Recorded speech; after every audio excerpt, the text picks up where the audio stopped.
le grand combat du Nord entre l'intercoalition Yewwi Wallu et Benno Passane ginnaaw bi nga xamante ne démb déglu nañ ñaari conférence de presse yi nga xamante ne moom la parti de l'opposition amal ak parti au pouvoir ban xalaat nga am ci lu jëm ci élection yi.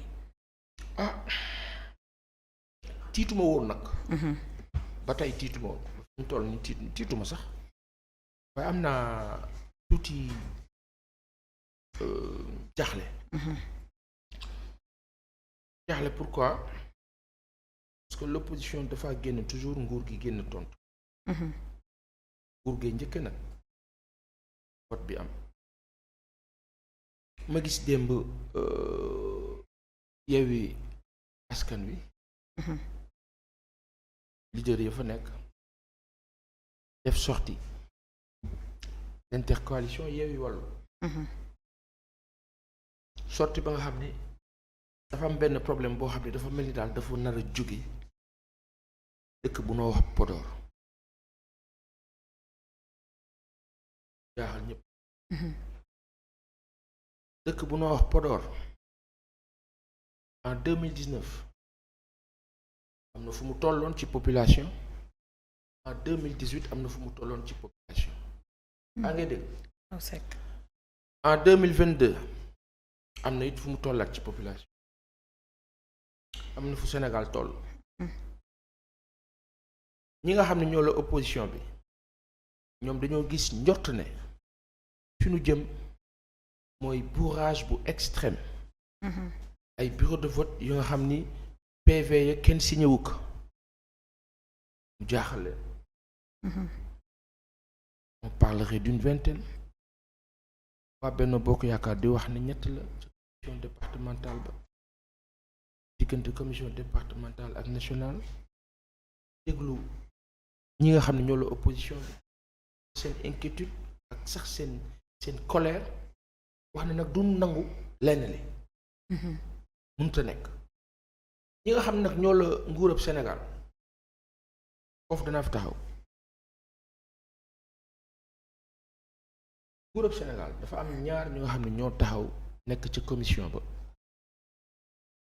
nekkit ay kilifa yu nga xam ni seen njàng dafa màcc jëm ci droit ñi nga xam ne nag ñu ngay jàng droit jot nañu see jàng droit moo la lan droiture la jub ka jub ña jub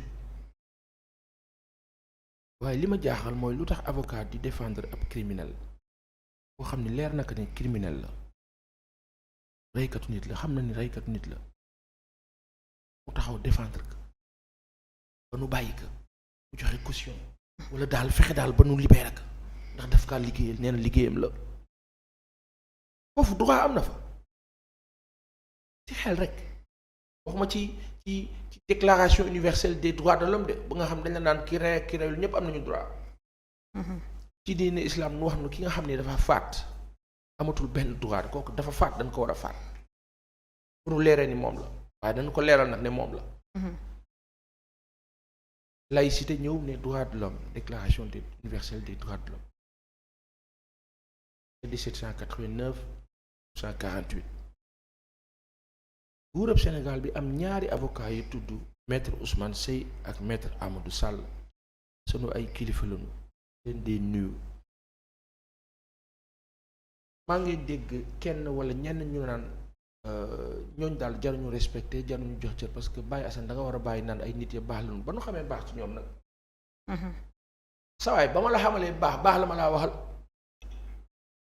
humainement nous voyons des gens bien dégg naa la wax bi am na la nga xam ne tey mën naa ko jàppal sama baay bi di maître Ousmane Seye wala ma kaa jàppal ma way jur ba góor nekkoon ma xarit jege ma lool bañ ne suba la élection yi en 2019 carte de vote ba nga xam ne jëloon na ko denc ko ca armoire am ne le jour du vote kenn du ma jiitu foofu incha allah borom bi bañ ne suba la ñu war a def élection yi la fi jóge sunu borom jël ko na ñaway bu jur boobu nga xam ni lanu xam moonu nga xamal ak su néew as tuut un brillant un grand intellectuel waaye Ibra jàngalekat ba mag ba yal na yàlla leeral yoonam fa mu tëdd fële ci jàmmalaaxe wetu bàyyi lay alayhi salaatu wasalaam bàyyi boobu nga xam ni bu korite daan jot da daan dem Nimzaat da daan gàmmu ji Tiwaawan ak fa sa des bu màggal jotee mu ne nanu ko feetu célébrer ko ndax Cheikh Ahmad Bamba dane woon nan ko santal suñu boroom la muy sant noonu lan lu yare le partage et le sens du partage sans prétention bàyyi boobu cher lool ci ñun mu wàcc liggéey maître Ousmane Seye ñëw ba ca kër ga jaale si bu noo wax si moom dañ naan ko baax la loolu la ñu mën a seede au-delà de tout ça nag des rapports et autres ñu ne hey yii nag mbirëb nguur la mbirëb état la mbirëb dëkk la. kan yokkal sa baat. ma yokk ma baat. waaw. te Mbaye Anta Gadiaga du yokk micro bi. mais tamit paasan tey wax dëgg yàlla man de j'adore ta veste. veste bi rafet na rek nga jël sa temps di wax naa nga def affaire diplomate na. kon li ma wax ak ni ma def nii yëpp dara neexu la si. di nga sol dafa rafet rek ñu wax la ko ci sa hôtel bi mu ñëw naan non c'est que xam nga nee leen xullil daal di wax mais looluy dëgg. fa ma nekkoon xam nga nag xëy suba la tër déet ak mbirab jesel la rek mbirab jesel la gasoil la dangaa def ndànk la yéeg baa bëggee ne bërët sàllar ni ko fi ne nii baa ko defee 30 minutes dangaa wàcc de ba ne arbitre sifflé na kay da ngeen di xoolante observation. Mbaye Gadiaga nag sama xarit nga yokkal sama micro. Mbaye Anta papa ba dee Mbaye Anta Gadiaga gi dalaa kii kay. papa yi n'aime pas ça. ba ma tolloon baax na de. waaw ayca delloo ko fa. mais ba dee mbirab état. mbirab état. nii la. ba dee mbirab état. yokk na ma ko de. bi baax. ba dee mbirab état la wax. la ma wax. kilifa yooyu toog nañu leeral li opposition bi wax nu teggi ko ma am nag loo xam ni man fa laay sukkandiku. ci fàttali ni ne sunu baay yooyu sunu kilifa yooyu maître Ousmane Seye ak maître Amadou Sall. maître Amadou Sall moo doon ministre de la justice bi nga xam ni Abdoulaye Wade nu ngi kaa wàcce mu juumul maître Ousmane Seye daanaka moo doon avocat maître Abdoulaye Wade. ñooñu ñoo bokkoon ci ñi daan defaan nguurab président Abdoulaye Wade ba ca 3e mandat ba contrôle Macky Sall bii nga xam ne tey mooy président Sénégal. jamono jooju mu nekkoon ci ñu contrôle ko lool amoon ay argument contre moom tey ñoom ñoo toog di défendre président Macky Sall ci camp bi ci élection yi loolu la yàlla dogal choix la woon démb choix la tey sunu kilifa yi nu ngi leen di ziar ba baax di leen di nuyu di ñaan yàlla sàmm leen sàmm seen njaboot. sàmm nu sàmm sunu njaboot sàmm ñii seetaan ak seen njaboot sàmm ñëpp am jàmm. waaye dëgg rek. mooy njëkk de mooy mujj. la mu doon ka mu doon la xew na mu xewee. ka def ak ka deful ka mu neex ak ka mu neexul. ña borom nee na dëgg rek noo bokk kër gi muy Sénégal noo bokk bëggante yéenante jàmm. waaye dëgg rek. ba ngeen nu meree si dëgg alhamdulilah. ba ngeen nu bëggee ci dëgg alhamdulilah ñu ñaan yàlla suturaal nu sax ci ba keroog bis pinc xulil waaw en 2018 Podor am kilifa bu baax boo xam ne daf ma ko yónnee ma war cee leerlu lii noo wax nii nag na ci ñëpp bàyyi xel na ci ñëpp bàyyi xel bàyyi leen ci xel xam naa lii en 2018 parce que nag jamono bi ñu toll nii dafa mel ni élection yi benn dëkk bu noo wax Podor moo war a wëlbati élection yi mu jaaxal opposition te nee na du ko nangu nguur mel ni ku ci bëgg la nga am en 2018 dañu wax département bii di Podor bokk ci 46 départements yi ci Sénégal nekk département ci fële ca Ndar dañu waxoon en 2018 ne population bi mu ngi ci 43 381 habitants. En 2018 à la veille des élections de 2019. ñu ne ñu densité par habitant 3,4. 3,4 habitants par kilomètre carré plutôt. dégg ngeen wax bi. waaw ñu ngi dégg bu baax. 1,294,700 hectares. En 2019, donc un an plus tard, élection 2019. ñu ne population Podor bi nekkoon ci 43 000 nangam. mu ngi ci 433 811 habitants. En un an. jóge na 43 000 maanaam multiplié wu na par 10 ci benn at. daw taux de croissance démographique bu gaaw te fort lii day tax xam naa tubaab bi bëgg noo wàññi bii moom fort na moom. en un an ressource.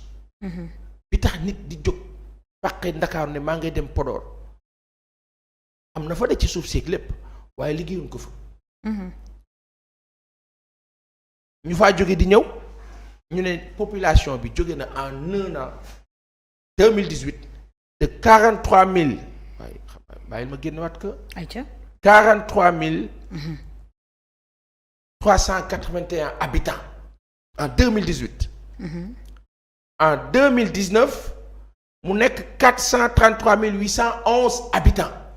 43 000 de 43 000. waaw ci benn at mu egg 433 000. taux de densité ba nekkoon ci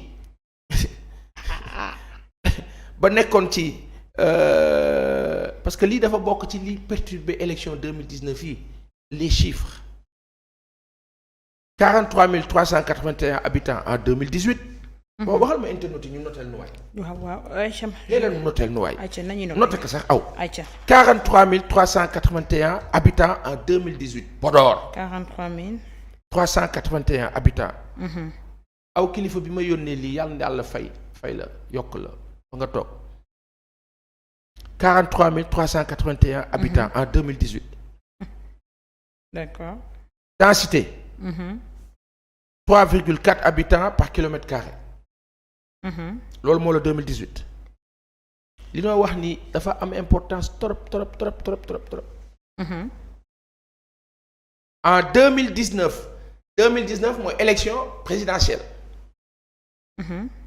433 811 habitants.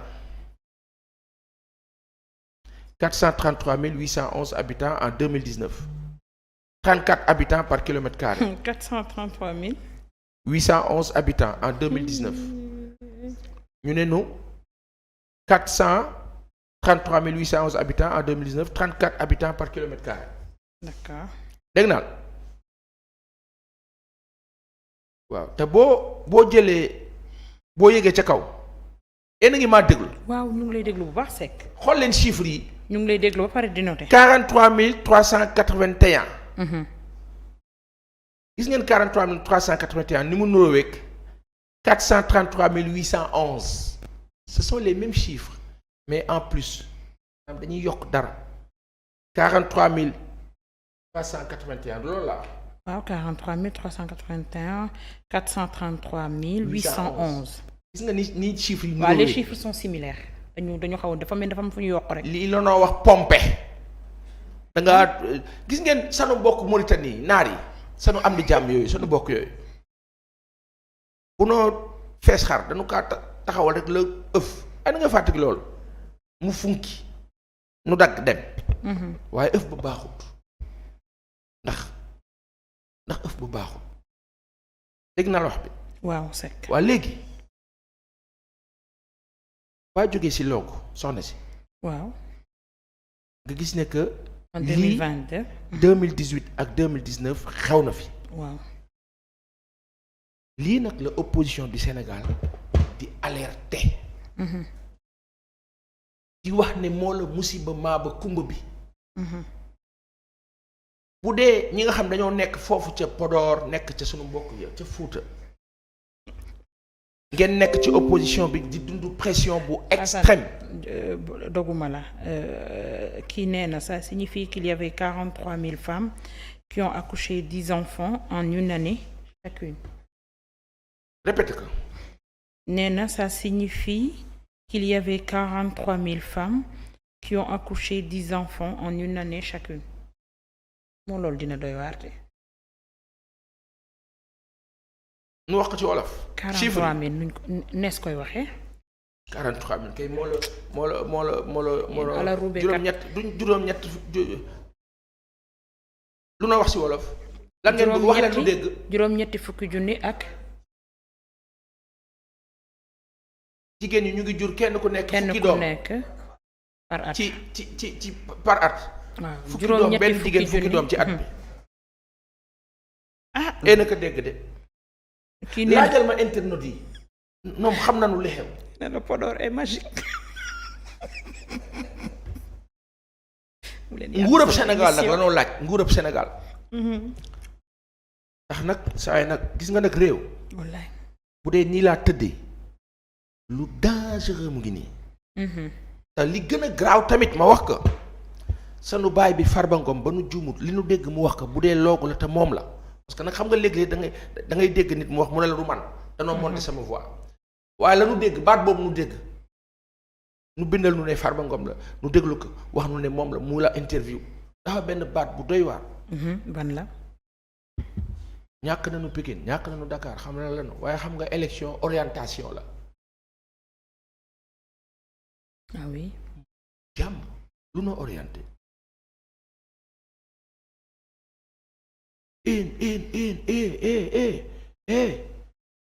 Mor Diagne Mbay Sàmba day weer de. waa Fara Sigga waa Fara Sigga ana waa Merina ak Cawlee nag ña sa des Arafat maa ngi nuyu bokk ab tënge ji ana waa Jokkul Njaayeen Njuureen Wadden Sàmben ana waa Mbaaw ga mag ak Gandaw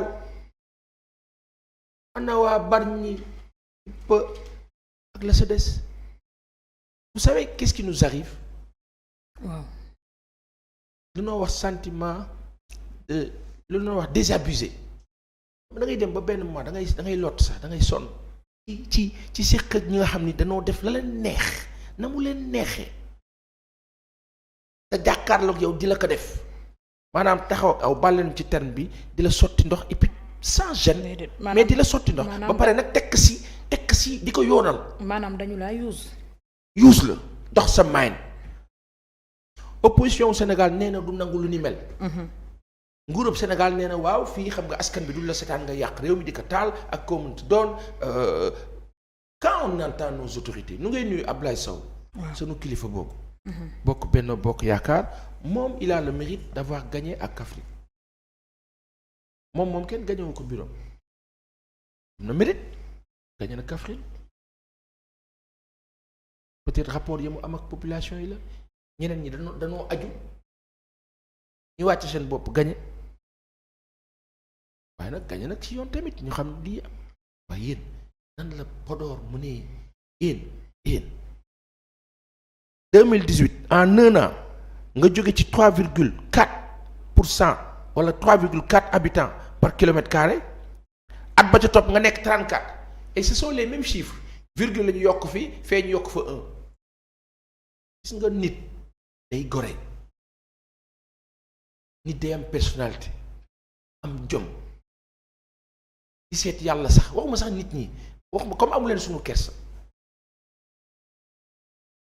am loo xam ne jekkul c'est-à-dire ñàkk ñànki ñàkk sago saalit lii laa bëgg lii mooy am gañe nañ la nan ngeen mën a comprendre Sénégal nan ngeen mën a comprendre. oui. tardel ngeen ñenn ñi seen ay carte électeur pour ñu jot ko problème la. ñi ko waroon jot fii ñu ne la mu nga fee. rendre les choses difficiles vous avez tout fait tout. dégg naa sama baay bi Amadou Sall mu naan journaliste yi mu jàkkaar lool bu leen neutre wax na dëgg neutralité amul. nga jël position bii wala nga jël position bële non tu sais je xam nga on est nous on est te tàkk bi lii mbir mi ngay tàkk di ñëw si aw bu dee nous on est neutre lu noo doyee voté ba nuy defal ànk bu nu voté bu nu bokk ginnaaw ñun amuñ ci xalaat neutre nañu bu nu bokk waaye ndokk yàlla ba sunu baay bi waxee ne bu leen neutre la presse dites l'information la vraie waaye léegi yow boo ma joxee information mooy bu vrai bi boo ma joxee information dama kaa vérifier nguurub Sénégal laa bëgg nu wax nu lii xew en 2018 ndax xewul en 2022 maanaam daal élection daal bu jotee daal Podor moom population bi day yokk doublé triplé bu élection jàllee mu normal la loolu la mu doon loo xam ne waa Podor sax duñ ko yëg jigéen baa jur 10 doom ci at fa mu am nabu ko sunu kilifa yi nañ delloo ci seen xel waa Benno Bokk Yaakaar dañ leen di wax delloo ci leen seen xel àdduna bi kenn ci ñun xamul ndax ngoon di nga fekke wala suba wala gannaaw suba te borom bi dana la ko laaj mbir mi du compétition wu naa def tout ba gagner l'essentiel il faut gagner naa gagner dama war a gagner naa gagner du loogu yaa Seyda il faut savoir raison garder mais waa léegi nous sommes la majorité c'est-à-dire kon léegi lii dëggal na li nga xam ni wax nañ ko démb Yewwi génn ko mu la information l'intercoalition Yewwi Wallu génne xam la ne président Macky Sall dafa wax Antoine Diome débrouille-toi pour me trouver 82 députés ñenn ñi di njort yenn députés yi nga xam ni agsi nañu bees gagné te bokkuñ ci nguur gi ak ñenn ñi nekk ci opposition maa ngi dégg ñenn ñi naan attention bàyyi leen xel waa Wallu déedéet bu kenn am xel ñaar ci Wallu moom xeex nañu xeex bi ba pare Ablaye Wade ñëw na rafetal na mbir mi taaral na ko te coow jibul dara xewul parti démocratique sénégalais parti bu am doole la amoon nañu ay jafe-jafe ci élection territoriales yi locales yi ils ont rectifié le tir allié wu nañu ak ñu war a allié ci wàllu opposition gagné nañu sooy gars yi dañ rafetal affaire bi Abou Koor Ngala Abdou Fall Mbayante M2D Cheikh Fall dañ rafetal affaire yi li waa ji naan bu jeexee jeex na bu jeexee jeex na Mbay Sàmba ba jeexee jeex na Jaañ Wàdd ba jeexee jeex na ba jeexee jeex na mais gis nga lijjanti ak a yéeme li xew nii nag moo la lu noo wax ak càcc programme dafa am affaire bu am baa jëlee benn dëkk ba Podor ne Podor kat moo wëlbati mbir mi ñu ne la ana mbir yi ana PV yi ngir génne ay PV yoo xam ne amul signature loolu la mu doon ba pare taxaw ne maa gañe daal ne fii ku fi yëngatu ku fi kii kenn du fi xanaa peuple sénégalais nangu bu fekkee peuple bi moom nangu na loolu y a pas de problème parce que peuple bi nangoo moom bu yeboon ñi daan wax ak ñi waxoon ak ñi waaj a wax ak ñëpp kasi ne tëj sa làmmiñ xam ni Sénégal dugg na ci dictature nguurab Benno Bokk Yaakaar dugg na ci dictature kenn dootu fi def lenn boo xamee sax élection dootul am danoo toog def leen neex ba dee nii leen ko jàppee doxal mbir yi si lu dul yoon ab dëkk ci benn at jóge ci 43 000 habitants egg ci 433 000 habitants taux de densité 3,4 at ba ci topp 34 kon de xam naa nit ñi dañoo fëx nu leen jamaa ba nekk Podor daw leen nit ñi jóge Ndakaaru ak Thiès ak fa ca des fëx jubal Podor ñu dëkki fa mais Paasan ñoom fan lañu gagné ba naan ñoom dañu am victoire ak fa ñu gagné ñaata député lañ fa war a mën a am parce que bu ñu nemmee ko ni la coalition l'intercoalition autant pour moi Yewwi Wallu ñoo gagné toutes les grandes villes. Je vais donner quelque chose de très simple. Quand sunu yaay bi ba muy wax ne 30 départements la ñu am. oui xam nga ñoom dugguñ ci détails yi dañoo wax département yi rek. Hier on a entendu encore la même chose. Plus ou moins Khalifa Ababacar Sall leeral na ko nee na 30 départements bu dee 30 départements nga gagné. te 9 départements yi benn député la ñu am. sur 30 départements gagnés waa si dine 9 ñaata see des. monsieur des du 21. 21 bu baree ba bare ñaata député nga ci war a am. 9 yi benn député nga am. waaye ñoom fi nekk li noo lijjanti moo la 4 députés. dégg naa lu wax bi. yàlla nag mooy def mbir Sénégal dem na ba jëmee jamono di dund lu musul dund cohabitation moom la nguur gi lànk président Macky Sall mënu ko imaginer. pourtant bi ñu xoolee xoolaat ay kilifa wax nañu ko nu gëstu ko gis ko François Mitterrand dund na ko ñaari yoon Jacques Chirac idem wuy la maal Macron kaa dund réew noonu laa doxee. waaye benn nit man lii laa bëgg lii mooy am président Macky Sall la sénégalais yi war a waxal benn baat xam nga moo la ban président nun noo la dénkoon amoon yaakaar li nga fi doxal 2012 ba 2022 nu gis ne la ci sooke bare na. def nga de kenn newul defoo waaye ñun li nu bëggoon nga def ko la si bëri defoo ka la nga nu waxoon lu si bëri amut waaw ginnaaw dénkandi la. Le président de la République du Sénégal est délégataire du pouvoir du peuple sénégalais. Le peuple décide d'eux. Mais à ce peuple, on dit non. Et on dit les lois et règlements. dëkk bi dafa am yoon quand xam nga ku nekk ci dëgg baa ko xoolee sax xam ko. On a vu des gens de Benno Bokk Yaakaar kilifa yi ngeen bu nu nee ngeen baal nu ñenn ñi ne non bu leen baalu si cër la rek. cër la droit d'aînesse mais nag intérêt réew mi bu taxawee moom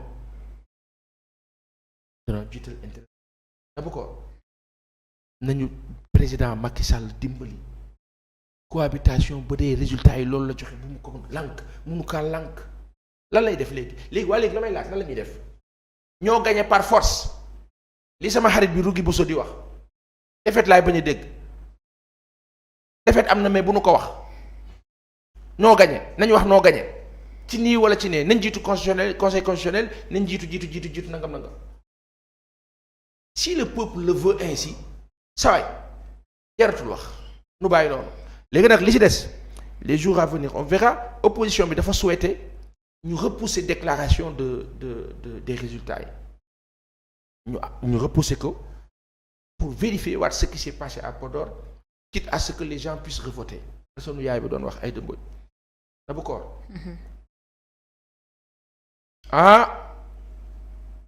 na loo xam ne de nit ñu yaree mayu ñu wax ko waaye nit ñaa ngi koy wax ci mbedd mi de nit ñaa ngee daggal ci mbedd mi de sénégalais yi kontaanuñu de nguurub sénégalais yi kontaanuñu ci li ngeen di doxal de ba ngeen yaakaar nit ñi d'accord nañ ak yéen da ngeen di juum de yéen a ngi juum de. Vous êtes minoritaire dans ce pays-là, l'État du Sénégal actuel. Vous êtes minoritaire. C'est la réalité. Et vous le savez. Vous le savez. D'abord quoi? Nga jàkkaarloog man aw diw aw àlla njóogu faama ma ca des nga jàkkaarloog man wala ma ne aw àlla tartuf nga tudd.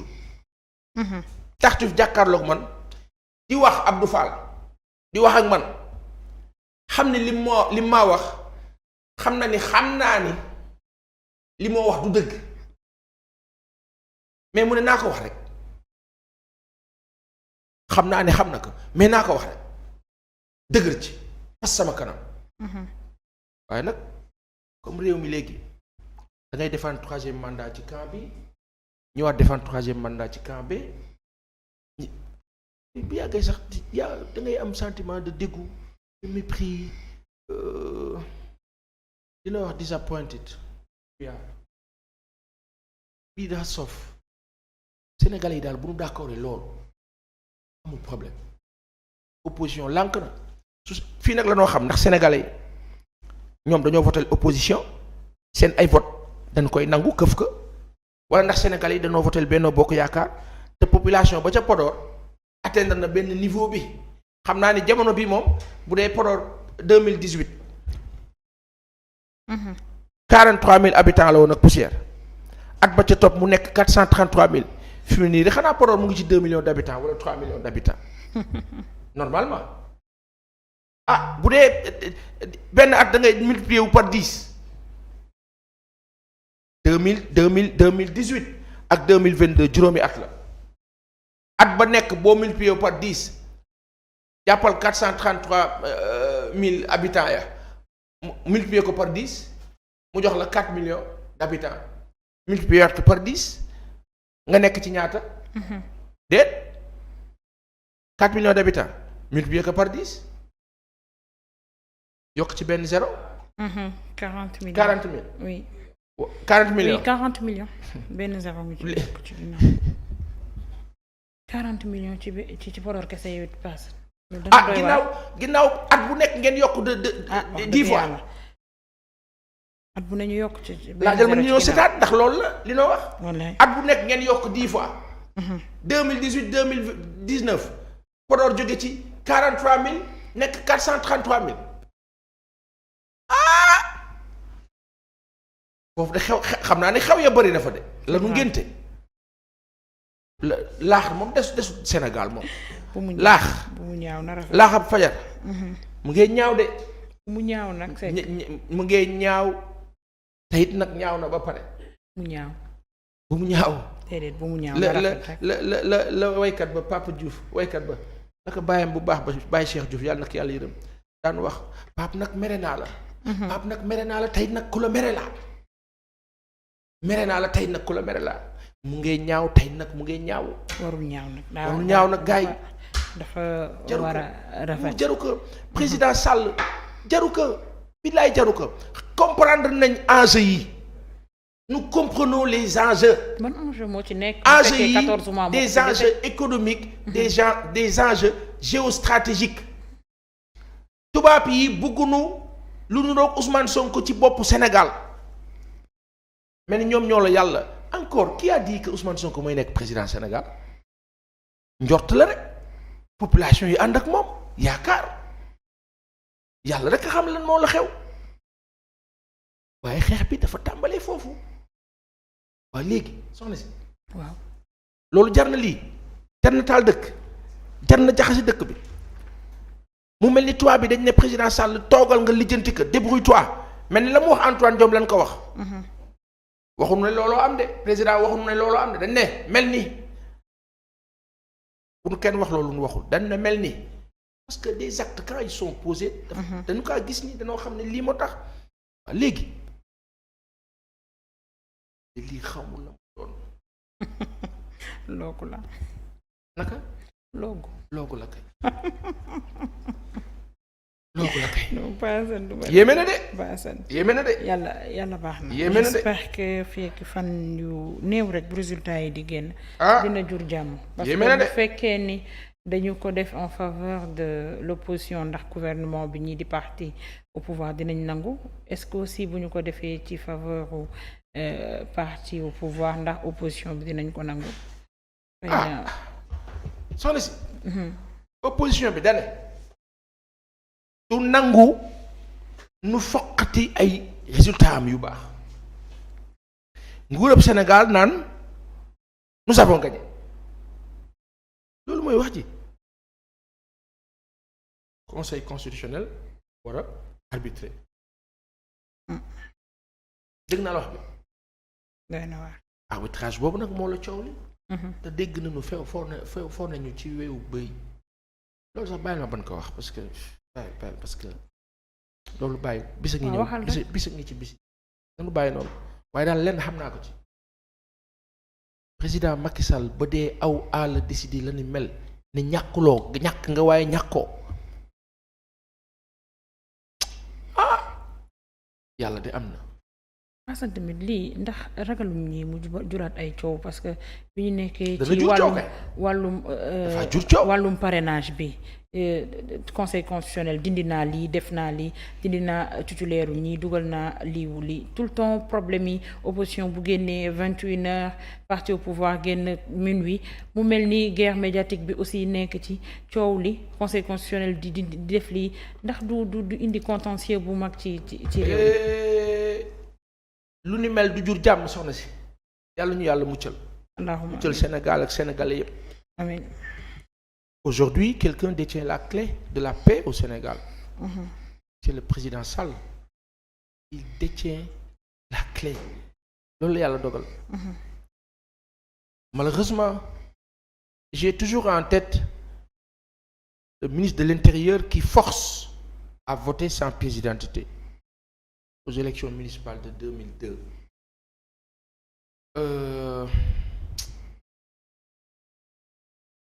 La soof la ñu dund la soof a soof un grand pays ñëpp ne def nañ ay élections yu mag législatives ci jàmm ak salaam ñu war ko rafetal rek mu rafet. mais am ku ñàkk ne ñàkkul. yéen nga ñàkk diaspora ñàkk fa nga xam ni yow da nga ko gañe woon ci élection territoriales yi. en dehors dafa nga ñàkkoon maanaam la nga ñàkkoon ci élection territoriales yi local. moom nga ñàkkaat ci les nga ñëw ñàkkaat lu ko raw nag. nga ne noo yaay majoritaire mais lii est-ce que du lii lan la ñàkk a jox cër ab peuple la. ñàkk a jox cër électeurs yi. maa ngi dégg maître Amadou Sall mu naan respecté nañu opposition bi respecté nañu leen respecté nañu électeurs yi leen votel ñoom tamit dañu war a respecter électeurs yi ñu votel. vous vos administrateurs vos directeurs généraux. vos ministres votre tête de liste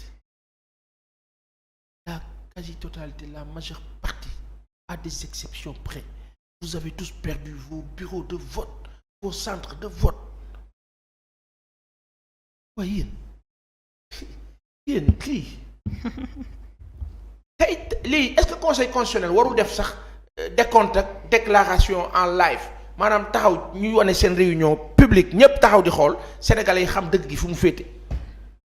waa opposition taxaw waa nguur taxaw conseil constitutionnel taxaw ñu synchroniser chaîne de télé yeeg rajo yeeg site yeeg ñépp ñu ne résultat yi la noo joxe nanu vérifier ñu jël une journée de télévision fu leen nu leeral ñu leen opposition lii kat leer na Podor gañ nañ leen au Fouta ils ont lii leen manqué woon dabu nañ ko foofu ñoom ñoo gañ population bi noonu la toll mu leer ñu am jàmm.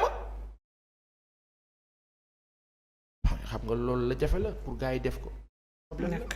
yow yaay organiser élection yow yaay nommé ka nekk ca conseil constitutionnel. yow yaay gisee ñoom heure bu la neex. yow maanaam yow yaay décider de lépp. malgré tout yàlla won la boppam mais déggoo ba tey de moo tax dégg ak a jafe yàlla bind rëdd nga effacé mu rëddaat nga effacé 2019 nga forcé ne yaa gagné ak 58% chiffre boo xam ni yow sa premier ministre annoncé na ko ca assemblée nationale ñépp gis li xew ca élection ya bloqué ay carte d'électeur ak la ca des empêché ñenn ñu voté nga taxaw ne maa gañe ca chiffre ba nga waxoon nit ñi taxaw di la xool bàyyi mu sedd gars yi bu ñu bàyyi mu sedd benn yoon ñaari yoon bu ñettee dina jafe ñu bàyyi mu sedd de. terreur nag foofu lay tàmbalee mu leen wax terrorisme mooy nguur ba taxaw am benn position mu neex leen mu naqari leen ñàkkuma waa léegi président Macky Sall est-ce que moom yàlla dafa def ne moom dafa war a nekk le monarque de ce pays là. Est-ce que président Macky Sall aw Alla Albouri Ndiaye Maba Diakhou Ba Lat Dior ak Damel Teeñ ak ña ca des yaakaaruma ni président bi noonu laa doxee c'est malheureux Naboucor c'est malheureux c'est suffocant c'est sale c'est dégueulasse c'est notre position. Vous nous direz que vous n'êtes pas d'accord ou pas, mais une chose est certaine, Je vous ai dit qu'en 2018 on nous dit que Podor est à 43 000 habitants 3,4 habitants par kilomètre carré.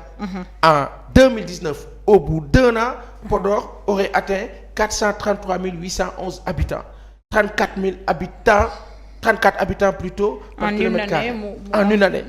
10 fois plus que. Si vous revenez en 2022 nous dire que plus de 200 000 votants 522 bureaux de vote. ci 22 centres ci li ñu wax 522 bureaux de vote à Podor. 522 bureaux de vote à Podor. loolu dinañ ci. 522 bureaux de vote à Podor. doy na waar. ah déet bu dee population bi day multiplier wu par 10 tamit attention à Podor l'information c'est que la population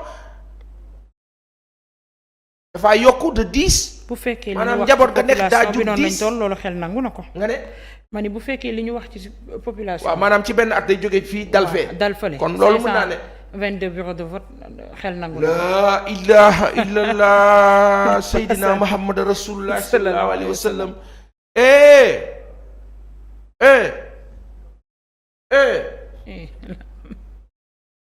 xulil waaja dañ ko ne nettalil. mu naan maa ko fekk daal di waat barke diw. 250 milliards la ko jox nu na ko wàññil waa ji démb daf na doon ñaan dépense wàññil mu naan noonu dama juum 150 la nu na ko wàcceel waa ji da doon ñaan dépense démb wàcceel saay wàccal mu la nettal ne déedéet yéen comprendre leen ma de bi may wax ay millions laa doon wax nu na ko wàccal sa waay waa ji da doon ñaan 10 000 démb wàccal. l'intercoalition Yewwi Wallu ak Benno ak li fa xew maanaam coow li gañe na ñoo gañe Podor gañewuñu Podor population bi nii la tollul nii li fa am amul li ban xalaat ka ci am ayca. waaw. li ma bëgg a leeral. ayca laata na bu doon jox kàddu. xam nga moom la. waaw. doo ci génne benn document. encore. waaw Seck. Podor en 2018 ñaata la woon ci population. 43 381 habitants en 2018, densité 3,4 habitants par kilomètre carré. En 2019 433 811 habitants, densité 34 habitants par kilomètre carré. maanaam Podor ci benn at. dégg naa dafa jógee ci 43 000 dem ci 433 000 c'est les mêmes chiffres ah. yokk un fii yokk zéro fële et cetera. maanaam Podor. di waaj a démontrer sànq. mooy jigéen ña fa ne kasi nekk daa jur 10 doom ci at. laax moom desut Podor moom laaxu araw laax ba weex ba ànd ak tege moo la nëtëri. parce que des moo la am na ñurndi am na beneen bi lacciri. laax desut Podor. at ba jot nag ka bëgg laax demal Podor gannaaw loogu la. moom population bi foofu dafa multiplié par 10 at ba jot. Podor dañoo dëkkee ngénte rek nan ko jàppee noonu. ayca Podor waaye nañ la mere de paasam. ah déet nguurab Sénégal ko wax de nguurab Sénégal a wax lu ni mel. nguurab Sénégal moo ne heure bu élection jibee population Podor yokku na. ayca d'accord loolu laa jotee woon sax nga ne coow li nii ci mbir yi. waaw loolu de man je pense que c'est en fait c'est normal. C'est normal ci jeu démocratique. bu ñuy boo defee remarqué bu ñuy jub élection la coow li commencé. ñuy waajal déjà ci la coow li commencé et fi coow li commencé mooy la validité du fichier électoral. oui mu ci wax nañ foofu parrainage après mu dem. mais bu fekkente ne noonu la demee li nga wax noonu franchement ANSD. war nañu joxe explication parce que yaa ngi suivre. oui maa ngi ANSD bi nga xam ne mooy lépp lu aju ci wàllu statistique ak démographique yooyu war nañ ñu jox des explications. comment se fait-il que population bi jóge fii en 2 ans egg foofu. en une année. loolu moom c'est le minimum. il faut qu'il nous donne des explications.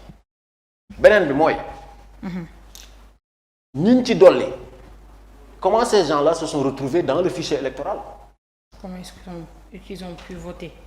ah non boo nekkul ci fichier bi mënoo voter. ce qui veut dire ak kuñ ci mënti dolli. bu fekkee voté nga rek cela veut dire que yaa ngi ci fichier bi. yaa ngi ci fichier bi effectivement. léegi ñooñu naka lañ dugale seen bopp ci fichier bi loolu nag direction générale des élections war nañ ñu jox ay explications. Direction de l'automatisation du fichier parce que ñooñu ñoo yor fichier électoral. au ministère de l'intérieur. war nañ ñu jox des explications. yaa ngi dégg wax bi parce que ñooñu ñoo yore këyit yi nga xam ne tey moom la ñuy utiliser pour voter tey bu fekkente ne dañ ne Podor dañu jógee en 2 ans ci tel chiffre ñu multiplier ko par 2 et ñooñu boo demee da nga leen di fekk ci fichier électoral bi loolu la ñuy wax transfert d'électeurs en fait.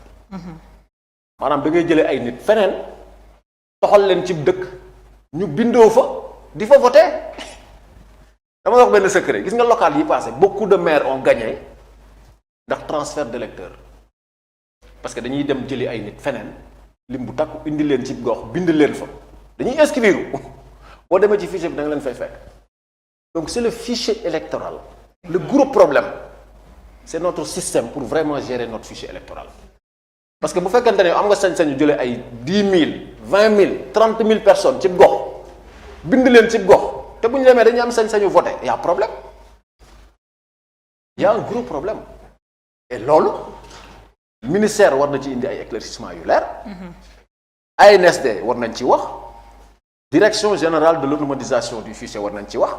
direction générale des élections war nañ ci wax waxuma sax man ay recours ak yooyu conseil constitutionnel pour man dafa sori.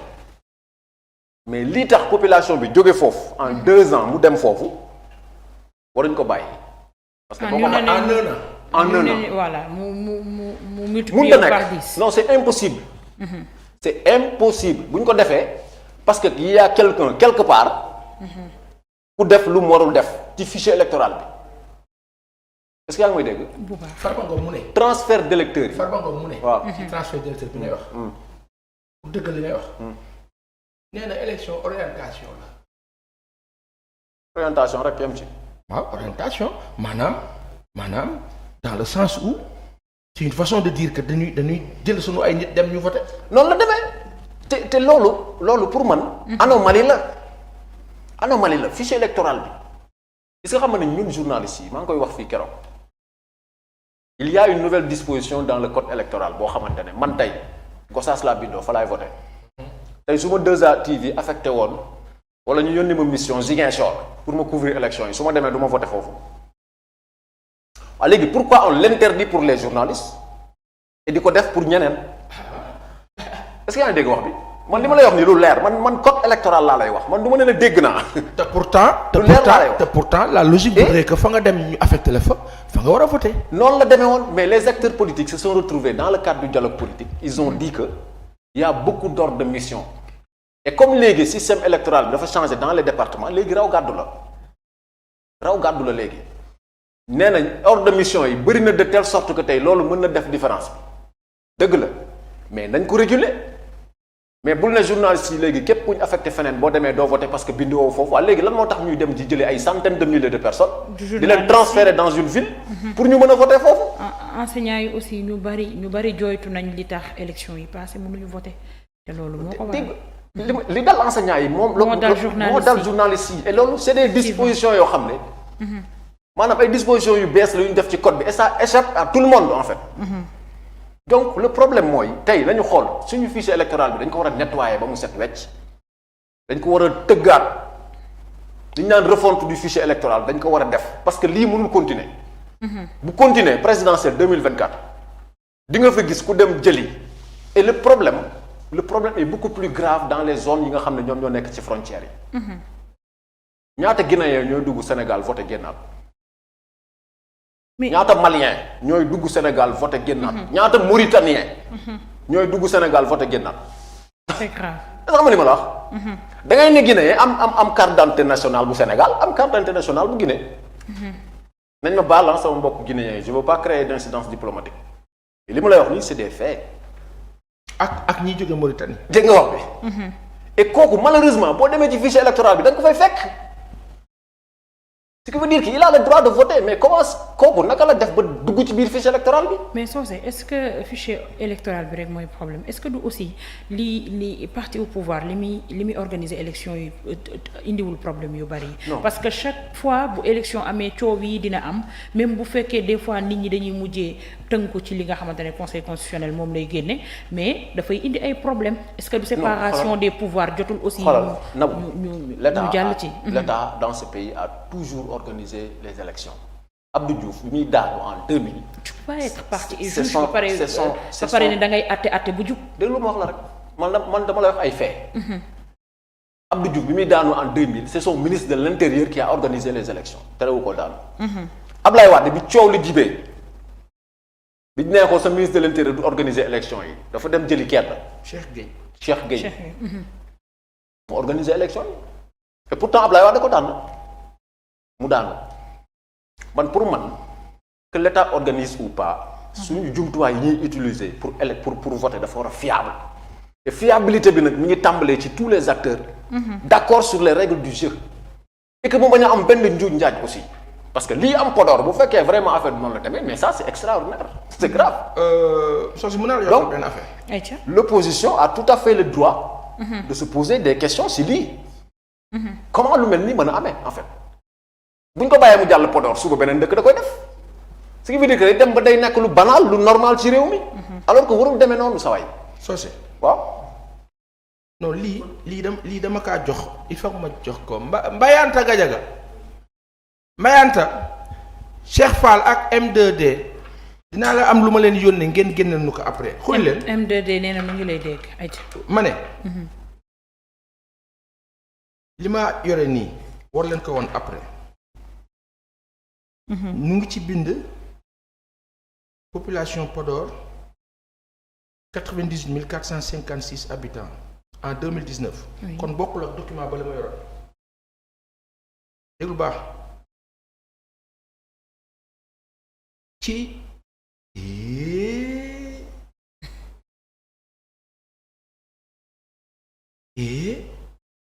daa am lu ci yokkuwaat xanaa bii dafa multiplier par 100 nag. bi Yewwi Askan Wi defee conférence de presse ba pare. waaw. population Podor jóge ci 98 000 nekk 433 811 kon ma ngay fekk la nga waxoon fee. ca 43 000 ba la. ah Podor. ma ne laax desatul Podor. doy na waar. te am na fa ba mu doy itam waaye desatu fa de ndax bu dee noonu la population bi di yokkoo. laax bu mu togg rek du doy. dégg ngeen wax bi laax bu mu togg du doy xam nga Podor ndeysaan nit yëpp baax ya tedd fa ne mais xoolal liñ leen di bëgg a defloo. bu dee transfert d'électeurs yi Socé Ndiaye di wax ñooñu fan lañ jógee nan lañ fi duggee nan la demee njortoon nañ ko fi waxoon nañ ko fi. Sénégal nag malheureusement parti socialiste jaar na fi def njombe parti démocratique sénégalais même chose APR même chose voilà l'Afrique voilà notre continent. ñu nangoo nekk ay sujet nekk ay indigènes nekk ay nit yi nga xam ni dañ noo waye di loo am tubaab ba nekk fële di ñu imposer ne kii bu mu toog na kii toog débrouillez-vous démerdez-vous bu kii toog ñu tegal ñu ay textes ak ay lois dañ laa affecté mais fañ la affecté boo demee doo fa mun voter te yow nga war a mën a toog sa kër sax voter bu dee dëkk ba jaar yoon rek sénégalais bu juddu dafa war a am carte d'identité nationale d'office am passeport d'office mais bala moo jot carte d'identité bi day sonn. bala moo jot passeport bi day sonn. nguurub Sénégal fële ca Europe ak Maroc ak feneen lan lañu def sénégalais yi war a jot seen ay carte ñi nga xam ne dañu yaakaar ne ay opposants lañu ñu bloqué leen ñi nga xam ne dañu yaakaar ne ñoom la ñuy voter ñu dem jox leen ay conditions jox leen xaalis ñi amul oto ñu jox leen oto ñenn ñi ñu jëli leen fu ñu dem voter ñooñu ñëw voter opposition. mooy seen mbetteelu ren. merci Passane Socé. oui démb sa invité bi nga amoon ci plateau bi. Moustapha Tall waaw Moustapha Tall dama ko dégg muy wax que ni on peut s'attendre à un gouvernement d'union nationale ndax mën na nekk bu fekkee li ñu dégg que ni Sonko moom le président Sonko nee na moom loolu xelam xalaatul dem di bokk ci nguuru Macky ndax mën nañu xaar loolu noonu. non loolu mënut a nekk et je lui ai dit loolu mënut a nekk. gouvernement d'union moom buy amit na jàpp ne Sonko moom du ci bokk. loolu bon moom am na droit proposer ay réformes moi. li mu proposer je pense que li ci pertinent. mooy le fait que 7 Sénégalais di décider pour 17 millions de Sénégalais en matière électorale ça c'est extrêmement pertinent. Conseil constitutionnel est-ce que waruñu ko yaatal. def ci ay fonctionnaires yoo xamante ne seen yoon nekkul ci politique ñu gérer ñu suñu système électoral. def ko assemblée parce que juróom-ñaari nit rek di décider pour 17 millions de Sénégalais pour man loolu jot nañu xoolaat ko et que bu ñu ko defee ñu wàññi pouvoir yi constitution bi jox le président de la République parce que Nabou. gis nga Macky Sall mi. li tax nit ñi naan mooy buum di bummi problème bi ca constitution ba la c'est-à-dire que constitution bi moo jox suñu président yi doole yoo xamante ne. fekk amuñu ay mécanismes yu ñu ko wàññee dénk ko ñeneen comme États-Unis le président a tous les pouvoirs mais dañ ko tegal beneen structure boo xamante ne boobu aussi elle a tous les pouvoirs da ngay def dara da ngay bëgg a def dara ñu ne la doo ko fi defee te du mujj fenn fii président bi lu mu décider da koy def loolu rek laa dégg ci li mu wax démb lu pertinent maintenant quant à un gouvernement d'union moom ku ciy dugg it moom na ci génne Ousmane Sonko parce que Sonko wax na ko waxati ko nekkul dans une logique d'alliance pour Benno Bokk Yaakaar ak lu mu ci mënti doon c'est un opposant il reste opposant loolu moom leer na. waaw léegi nag ndax dina def gouvernement d'union ou pas ce qui est sûr mooy. dissolution bi ñuy wax man gëm naa ne après installation législature 14e législature bi la ñuy tas gouvernement bi. moi je trouve que c'est pas pertinent de dissoudre un gouvernement alors que installé ko sa Assemblée nationale. Même si tu es minoritaire. pour man ce qui est plus pertinent mooy ñu bàyyi ba installer les députés d'abord mu tas gouvernement am fal ku ko neex et il avait promis n'oubliez pas que après législative yi lay choisir un premier ministre mais il est temps dans ce pays on a fait revenir le poste de premier ministre depuis décembre 8 mois ba léegi amuñu premier ministre mooy buum di bummi il a tous les pouvoirs c'est que gis nga suñu système fekk réformer wuñu ko ba pare acteurs politiques yi aussi appliquer les réformes parce que gis nga seen bi ñu confié woon suñu doyen suñu maam Amadou Mahtar Mbow. oui li ñuy wax ni yépp boo demee da nga ko fay fekk. tout est écrit. tout est déjà écrit. mais Macky Sall moo jël li mu ci soxla sànni la ca des. da ngay jël li la ci neex. li la arrangé président Macky Sall moo def loolu. dégg nga kii ñëw xaw ma ku koy wutu ëllëg. mais il faut mu nekk koo xamante ne vraiment dafay taxaw ci appliquer tout ça. bu ñu bëggee rek règle du jeu yi mu leer day leer. parce que le véritable problème Sénégal en matière électorale ça commence d'abord par le fichier électoral. fichier bi fekk nettoyé wuñu ko. réorganiser waat les choses. am des structures yoo xam ne dañu am pouvoir yépp pour décider. coow rek mooy am ci réew mi. et man dama gëm ne. aussi résultat yi ñu wax ne dina génn ngoon bu génnee aussi. dina dimbale pour nit ñi gën a xam dëggantaan lan moo génn ci urne yi. léegi nga baal ma loolu bëggoon naa ci ñëwaat. li opposant yi di casse à Podor ne dafa am ay PV yu amul signature xam nga aussi acteurs politiques yi il faut que ñu xaw a sérieux tuuti. ci jeu bi xam nga coalition yi c'est pas pour rien que ñuy désigner ay mandataires. au niveau national au niveau départemental désigner des plénipotentiaires mais affaire bi yomb na régler. Déthié Fall nee na dafa am ay PV yu signé wul. est-ce que nit ñi xam nañ ne les mêmes PV yi commission départementale de recensement des votes di jox la commission nationale de recensement des votes les mêmes PV les représentants Sénat yor nañu ko mais nañ comparer ñaar yi ñu xool est-ce que Sénat dafa yor ay PV yu am signature te commission nationale de recensement commission nationale de recensement des votes yoruñu ko. dans ce cas dinañ xam rapidement fu dëgg bi féetee. léegi nag nañ bàyyi xel ne loi bi aussi en matière électorale bu ñu voté dimanche. commission départementale de recensement des votes am na ba mercredi au plus tard. bu soree ba sori mercredi pour afficher les résultats. bu ko defee commission nationale de recensement des votes am na ba au plus tard vendredi maanaam bu ñu ko deful tey suba la leen code électoral bi may pour ñu def ko bu ñu ko deful. c'est le conseil constitutionnel maintenant qui entre en jeu. et je pense que ngoon dinañu publier les résultats comme ni ñu ko waxee bu ñu ko publier nag après évidemment il y aura des contestations. et que loolu aussi mooy li nga wax rek beneen yeneen i contentieux la yoo xamante ne nii. mais je pense que luñ ci mënti def rek dafa war a participer à faire jaillir la lumière. gën a fexe ba suñu démocratie aussi gën a noyyi. pour que vraiment population bi am confiance ci acteurs politiques yi. merci Socé ay ca Passa. dafa am le témoignage d'un Podorois. oui. parce que ñoom nee nañu li noo wax ni daf leen metti mu ngi leen dee teg gàcc Podorois. ba ma juumul sax mbokk président bi la defe na ko jege la dafa ne ñi nga xam ni dañoo jóge Mauritanie dugg voté dégg na la wax bi ne Mauritaniens yi la ñuy traversé loolu defaloo leen déggoo li ma la wax benn bi si des au-delà du bourrage des urnes mooy voté loo ay xale yi am 18 ans wala amagun ka dégg ngeen wax bi